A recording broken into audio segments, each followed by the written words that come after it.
This is a Film Stories original podcast. Mother's Day is almost here, and you can get her the most beautiful time-tested gift around. A watch she can wear every day from Movement. Whether mom's into classic dress watches, rare and refined ceramics, or tried and true bestsellers, Movement has something she'll love. And right now you can save big on the best Mother's Day gift ever with up to 50% off site-wide during Movement's Mother's Day sale at mvmt.com. Again, that's up to 50% off at mvmt.com. We made this.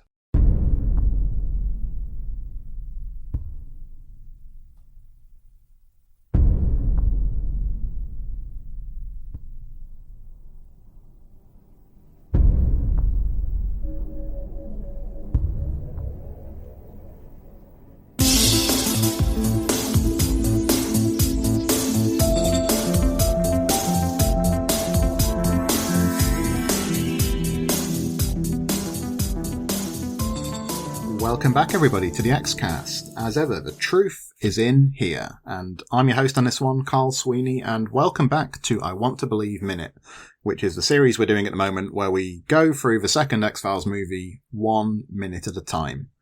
And today we're looking at the 13th minute of the movie, which begins at the 12-minute mark, as Mulder and Scully are stood by the George W. Bush portrait, and it goes through to 12 minutes 59 seconds as Scully is talking with Dakota Whitney, played by Amanda Peet.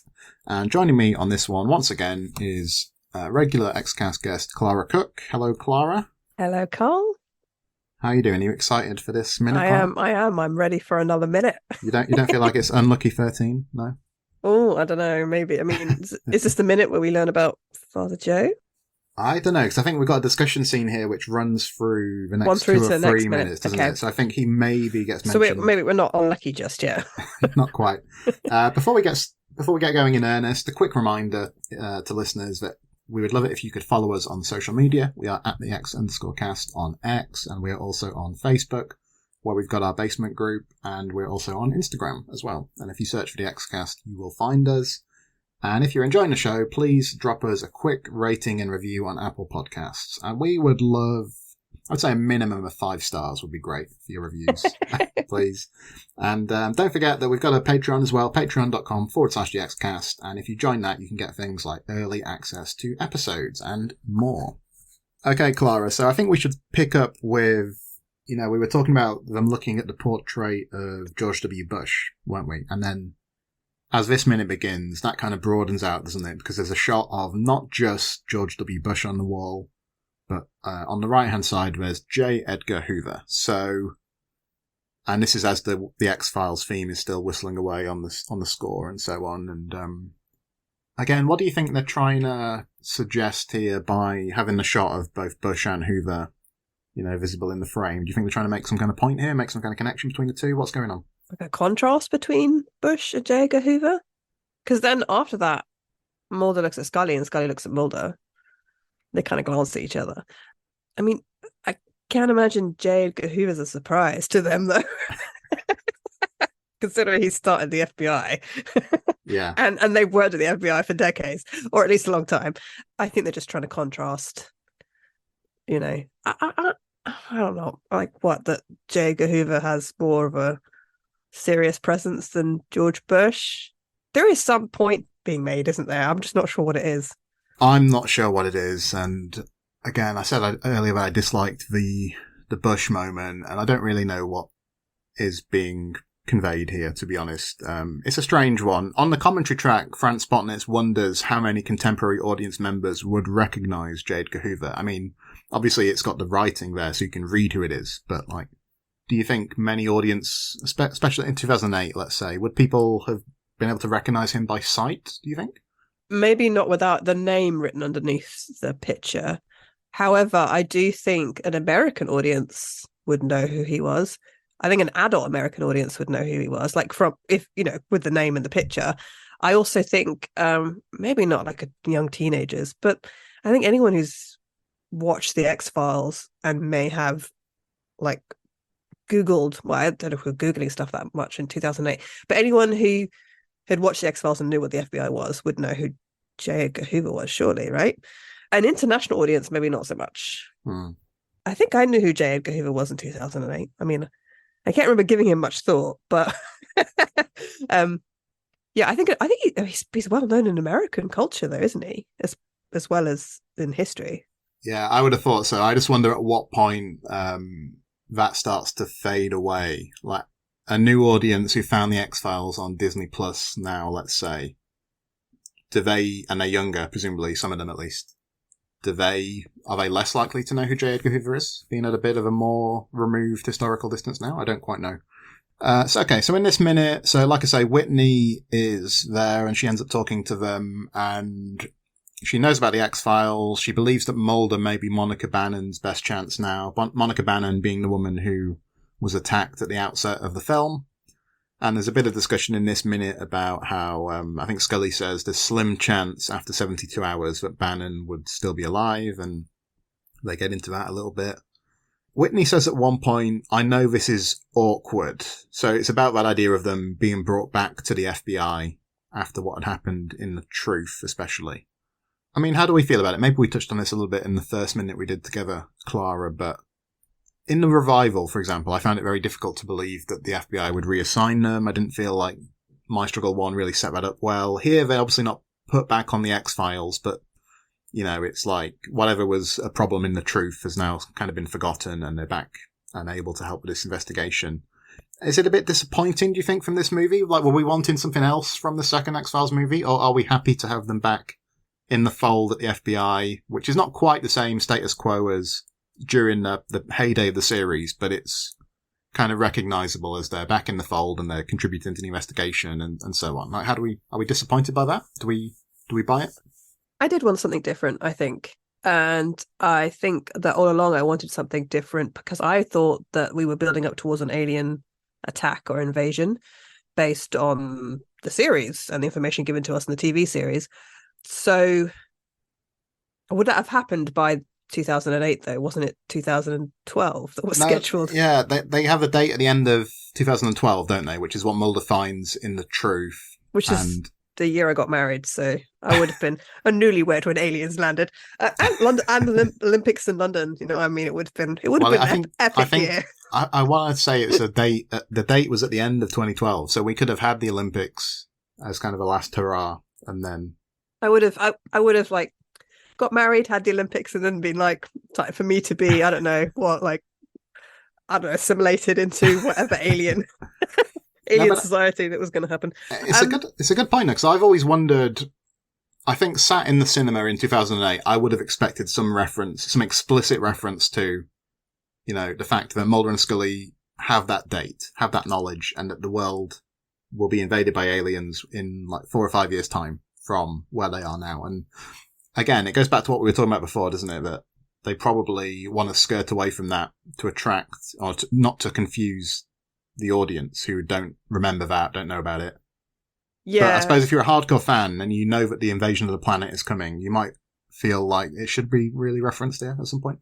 And also, why is Mulder kind of sitting in a cabin in the woods, kind of just biding his time? Like, you know, I mean, wouldn't you be preparing when you building a bunker and putting jars of pickled peaches down there or something? Like, I mean, bottles of water, filling up the bathtub with water, getting ready for the coming apocalypse. I don't know. I guess I personally feel, fighting it even more. I guess I personally feel that they just wanted us all to forget about that. And that's why if we're going to talk about where things could have gone, where they went wasn't where I really would have wanted them to go. Even with the new series, the episodes of the new series that I really liked, but just in terms of the general story arc, I wanted it to go with, you know, something else. Maybe not The Last of Us, maybe not The Walking Dead, but not far off, you know, Mulder and Scully surviving in some sort of apocalyptic future. But that's not where we are. So, yeah, I think the idea that, I mean, when Whitney says quite casually, like, you know, the past is the past, or what did she say? Something like the past is always forgiven or something. I mean, very rightly so. If I was Mulder, I'd be like, well, it's not forgiven from my side. Like, you were going to execute me. But they were going to execute him, right? Or they were going to put him in prison for the rest of his life. Yeah, well, he was put on trial. He was sentenced to death, and then they were going to kill him. You know, I mean, I'm not sure I'd be like, you know what? If the organization that I work for now decided to kill me. And then years later, I work for the Historical Association, so I don't know how they would manage this. But they were like, you know what? You're not a good administrator. We're going to put you on trial and put you to death. And then I was going to come back years later and they'd be like, it's all forgiven. I'd be like, well, hang on a second. So I feel like it doesn't make a huge amount of sense. Yeah, I think he does say it at one point. I think when he's talking with Scully, they should be asking for my forgiveness, I think he said, or something like that, doesn't he? So, and I'm not sure about the legal basis of that trial, as we were talking about on the Truth episode we did on the Xcast. That whole setup was very dubious, I think. I think also something that occurred to me later when watching this film was, does he get paid? For consulting on this investigation? Yeah. I don't know. You never see him go into HR to give his most current bank details or anything like that, do you? So, because, I mean, do in real life, does the FBI or police, do they, when they have a consultant come in to assist them with something, it's not voluntary, is it? If it's a professional, they surely must pay them something. You would have thought so, yeah. If it was a forensic specialist that they consulted for something, unless, and maybe they don't hire them like that. Maybe they're employed by somebody else, and it's part of agreement of sharing of expertise or knowledge or something. But I just, they're not obviously going to pay the psychic. But I wondered, do they pay Fox? Do they pay Mulder? Yeah, I've never actually thought about that in all the times I've seen this What's he film. living on? Scully presumably is paying for everything. Scully is the breadwinner, I think. Yeah. Okay. Another moment of interest in this minute, and I know if Kurt North is listening, he'll be aghast that we haven't even mentioned it yet. But don't worry, Kurt. We're going to talk about Sarah Jane Redmond's cameo now. So, when I mentioned this to you off air, Clara, just before we started recording, I don't think you picked up this as a cameo necessarily. So this is the woman who. It looks like she's Amanda Pete's boss here because she's talking with Whitney as Mulder and Scully come in, and then whenever you see her afterwards, she's normally stood with her arms folded. But Sarah Jane Redmond, so she was in the X-Files episode Schizogeny. I mean, can you remember that episode? It's the episode, the quote unquote, the Killer Trees episode, season 5. Oh yes, she was the psychologist, right?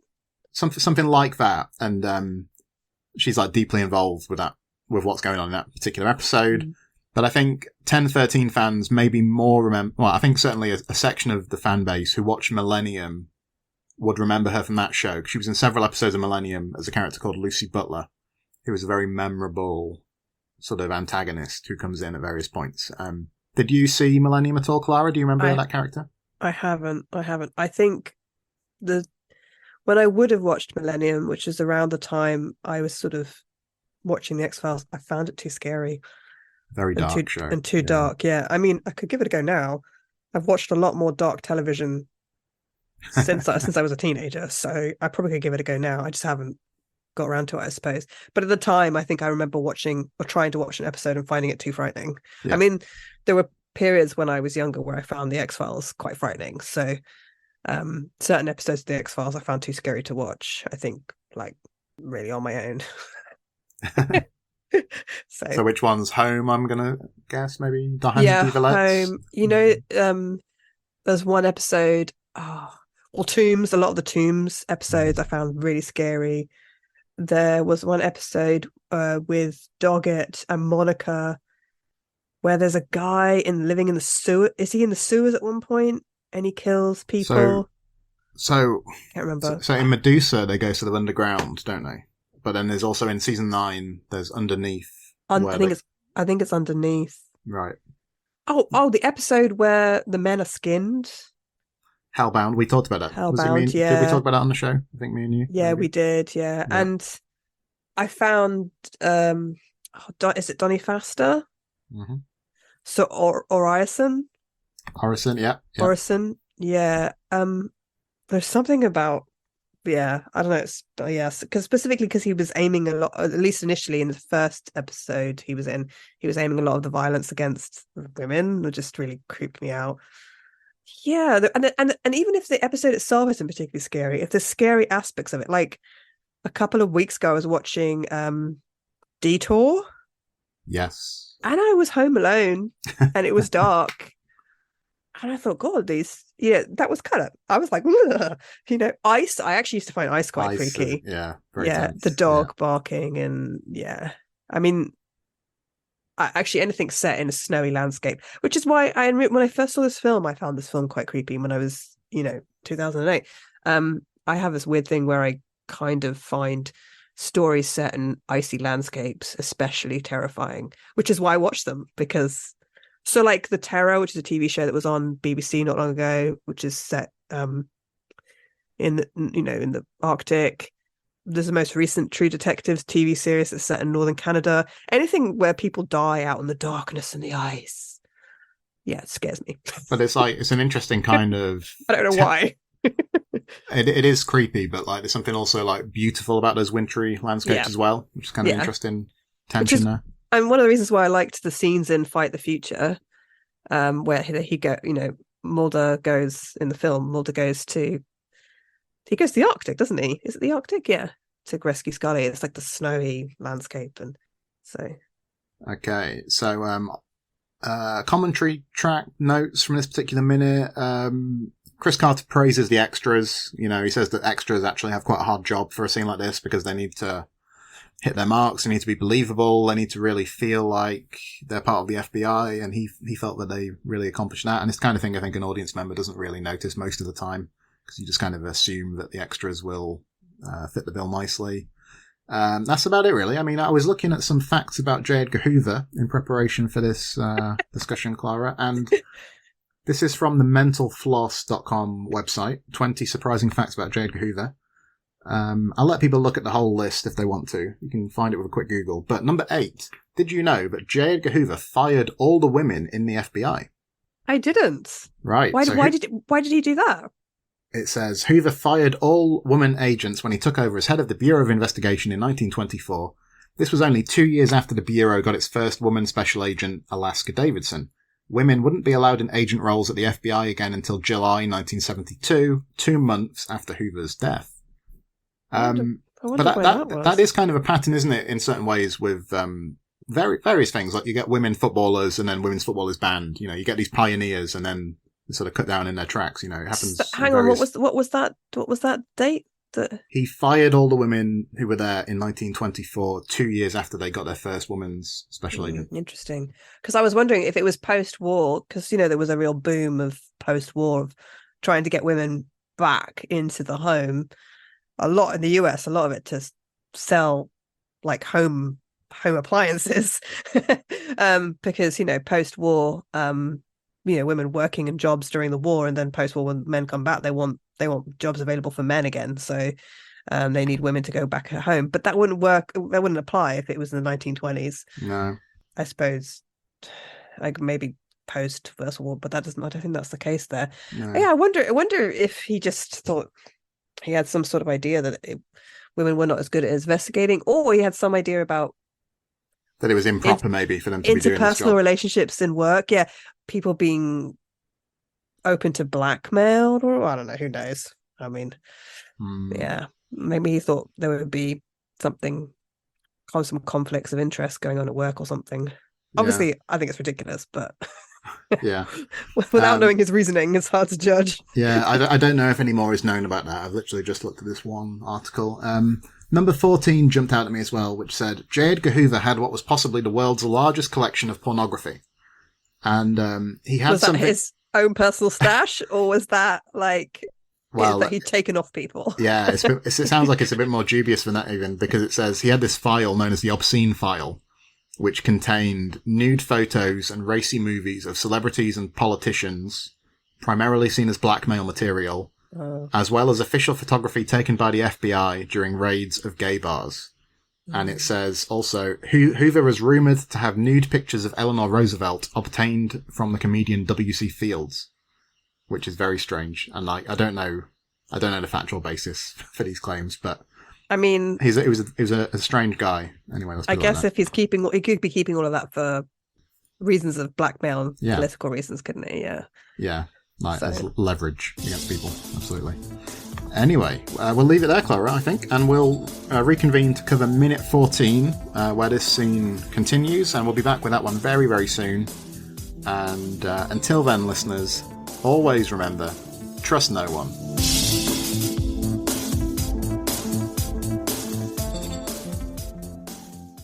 Mother's Day is almost here, and you can get her the most beautiful time-tested gift around. A watch she can wear every day from Movement. Whether your mom is into classic dress watches, rare and refined ceramics, or tried and true bestsellers, Movement has something she'll love. And right now, everything at Movement is up to 50% off site-wide during their Mother's Day sale. A watch is a gift that celebrates all the time you spent with mom. And a Movement watch is even more than that. Movement uses industry-leading materials for their fresh modern watch designs, from technically complex ceramics to vintage-inspired style, all for an incredible value your wrist and wallet will both love. And with one-size-fits-all convenience and fast free shipping and returns, it's a stress-free shopping experience. Save big on the best Mother's Day gift ever with Movement. Get up to 50% off site-wide during their Mother's Day sale at mvmt.com. Again, that's up to 50% off at mvmt.com.